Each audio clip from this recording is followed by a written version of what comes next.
What's going on, guys? This is Rob, and if you're enjoying the content here on my channel, then make sure you hit the like button and make sure you hit subscribe so you can help decide what direction the content on my channel goes in the foreseeable future.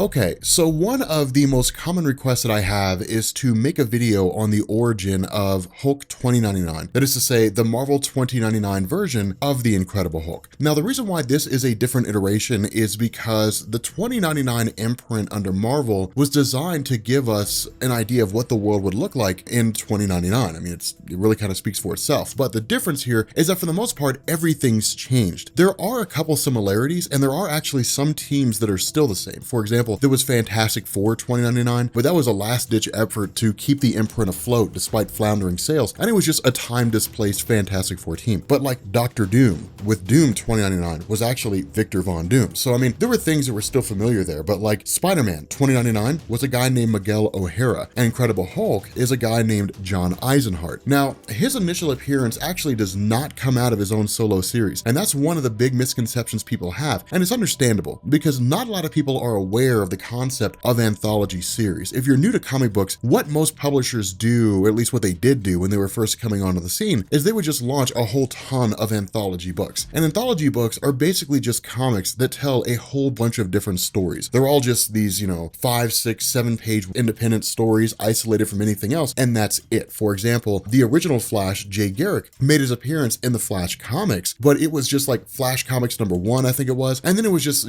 Jay Garrick the Flash and like a whole bunch of other stories. Superman, as most anybody knows, made his appearance in Action Comics #1, but he was just one of several stories in that comic book. When it came to Detective Comics, Batman made his appearance there, and he was just one of several stories. Now, usually an anthology series will be spun out into a solo series if there's like a standout star. So for example, Journey into Mystery focused on a lot of different things, weird, kooky, crazy things, but Thor was the most popular character in that title. And so what eventually happened is Journey into Mystery was just transformed into Thor's own solo series. The name was kept for a time, and then eventually Journey into Mystery just became Thor. So that's what Marvel usually does. That's what DC's done on a multitude of occasions. Brave and the Bold is where we first got Teen Titans. That's where we first got the Suicide Squad, Task Force X, different things like that. But what this story does is it actually runs as part of a second feature with Spider-Man 2099. And so that's one of the reasons why, if you look that up, it'll say the premiere of the Hulk. And if for some miraculous reason or another, you get your hands on the physical copy, you'll start combing through, and the first thing you'll see is Spider-Man 2099 because it's an anthology series. But the fact remains, the Marvel 2099 landscape was designed to focus on a world, really on the United States, where corporations just ran everything. It was just this extreme corporate attitude where corporations controlled everything, but did so in a multitude of different ways. For example, one of the things that this deals with John Eisenhart is that he's basically like this lawyer, this guy that goes through on behalf of movie studios, works out deals, and then does it extremely aggressive, tricking people, selling their rights without them knowing it, tricking them into bad contracts, so on and so forth, just for the purpose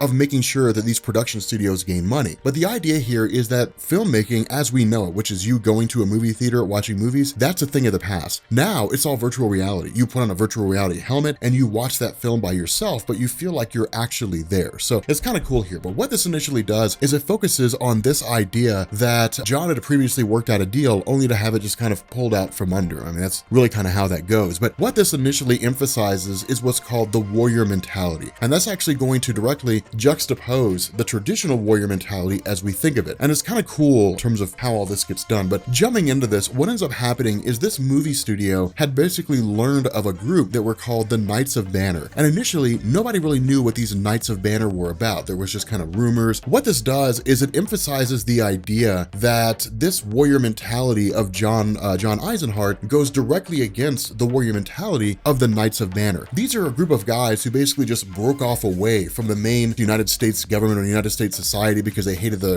corporate mentality and just began taking up traditional honorable warrior mentalities. But they model themselves after Bruce Banner. The funny thing about this is that John doesn't know this initially. Instead, what he does is he pops up and says, hey, look, I can basically take all the rights to the Knights of Banner concept and then sell it to a movie studio, and these guys get absolutely nothing. Well, But what ends up happening is these guys actually turn on him and say, no, like, we don't want to have anything to do with that. We want to have this traditional warriors mentality. Now, the funny thing about this is that on the whole, they are the minority. They're a small number of people. They're the last bastion of the way things used to be. There are people out there who wish to return back to the way things were, but for the most part, they're few and far between. The idea here is that with Jon being turned down, what he ends up doing is trying to filter through and sort out their weakness. And as it comes with any organized society whatsoever, the weakness is always the kids. If you control the kids, you control the parents. And so what ends up happening here is Jon comes across this kid named Gawain. And Gawain's basically just this kid who dreams of, life in the big city, that kind of a thing. And it's really interesting because what this does is it hits on small town life in comparison to the big city. I don't know how many of you guys live in a small town as opposed to a major metropolitan area like Los Angeles or Seattle or Dallas or something along those lines. But a lot of people, me especially, living in a smaller town like Lexington, like I did for, 20 years, you always dream of like the bigger life. I wonder what Los Angeles is like. I wonder what New York City is like. But with the idea of this particular scenario, Gawain looks at all this and says, it's my chance to see the bright city lights. It's my chance to see how everything could be, as opposed to living in this small little rural isolated area in this traditional fashion. Now, what Gawain does is he basically spills the beans on everything about the Knights of Banner. And what he ends up saying is that the entire group hails and they really model themselves after Bruce Banner himself.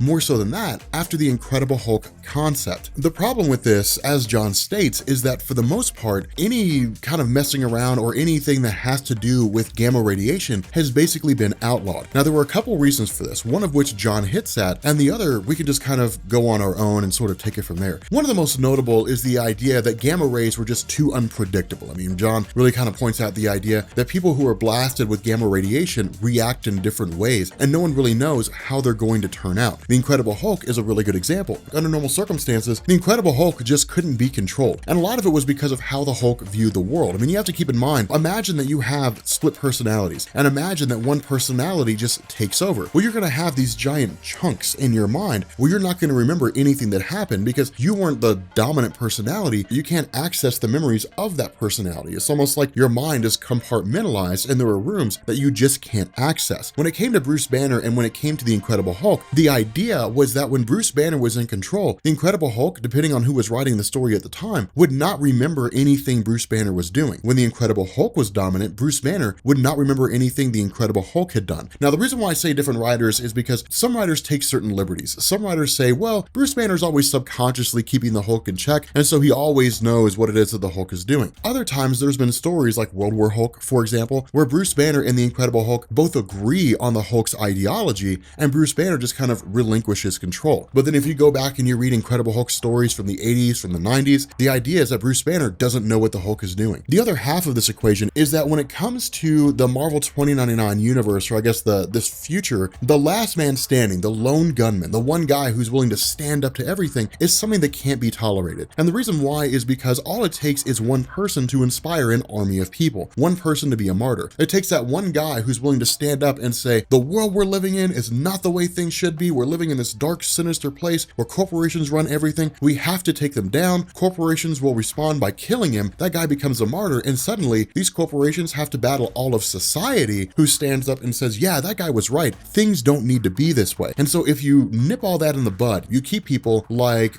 Captain America Steve Rogers from, popping up or something along those lines, then ultimately what you do is you quell any possible martyr that anybody's willing to pay attention to. Because remember, people will only follow those who actually have a chance to succeed. And so because of this, with this particular story, what Jon does is go back and basically just begin the process of trying to find a way to figure out how to gain this concept of the Knights of Banner. But what also ends up taking place here is he actually finds out that because of the fact that the leader of the Knights of Banner are conducting these gamma radiation experiments in an attempt to recreate the Incredible Hulk, they're effectively breaking the law. And so what this will do is it'll basically allow Jon to report them to his top person, to Audra, I think her name is, the one that runs Lotus Head Studios, I think is what it's called. And then in turn have this group called Sweet Dreams, a security force more or less, go through and arrest the Knights of Banner. It'll in turn allow Jon to basically take everything they have, to literally remove them from the equation, learn everything about them, and then while they're rotting in jail, never to be seen or heard from again, basically capitalize on everything they've built. And so what this does is it actually switches over for a second to a girl named Quirk. Now, Quirk is not really important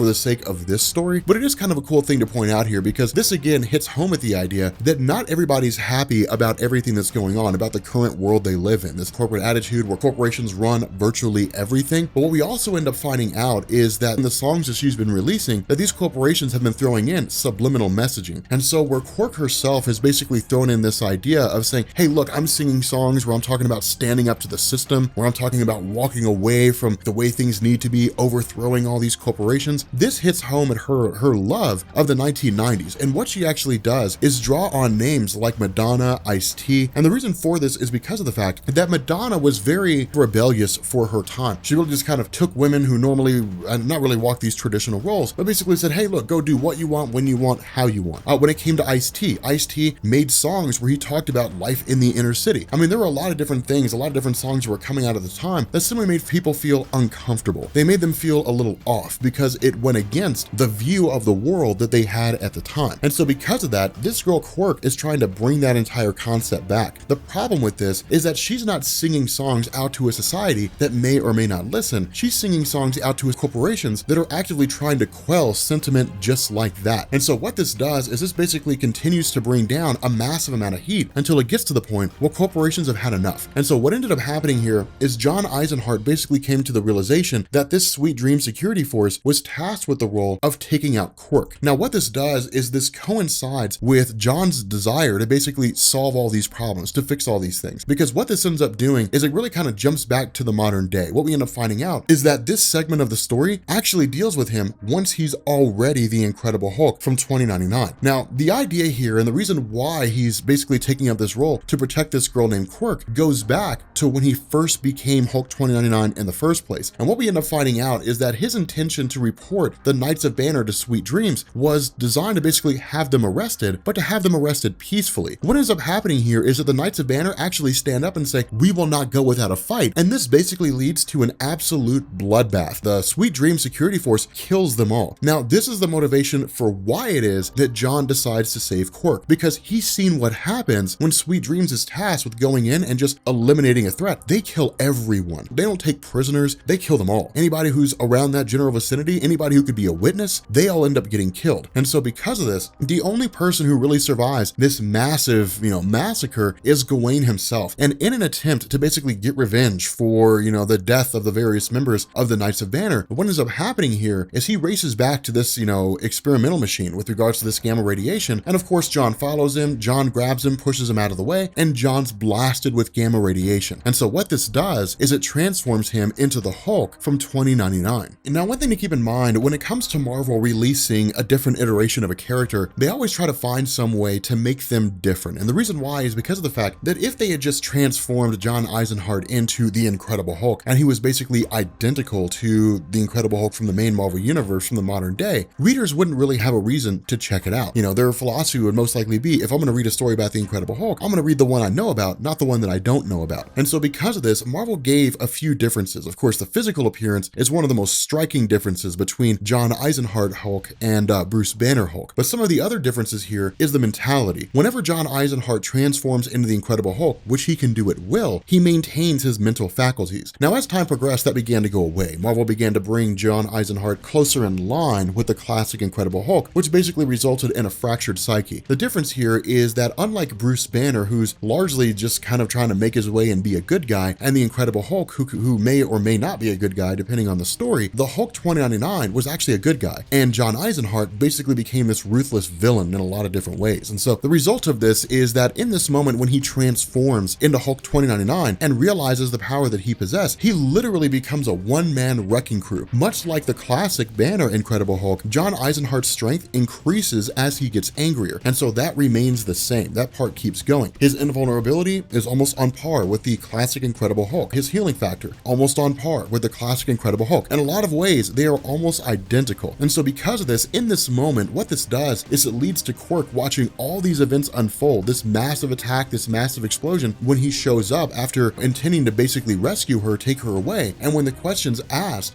who are you? He simply says, I'm just a man. And so what this does is this actually continues on for the next 5 issues of Marvel 2099 Unlimited. Again, the whole idea was to basically use it as an anthology series, tie Spider-Man into it, who was the most popular 2099 character at the time, give people exposure to Hulk 2099 and then spin him out into his own series. The problem with this was that his own solo series was not very well received, and the result was that people just did not really find it interesting. And so it only lasted something like 12 issues, and then it was eventually canceled. And it actually ended up resulting in, I think it was 2099 World of Tomorrow, which wrapped up a whole bunch of plot threads and different things like that. But anyway, guys, this is the origin of Hulk 2099. So I figured I'd go ahead and throw it out there, let you guys check it out, see what you guys think. If you are new here to Comics Explained, make sure you guys hit the sub button to become part of the Rob Corps. If you guys enjoy this video, make sure you drop a like, and yeah, I will catch you all later. Peace.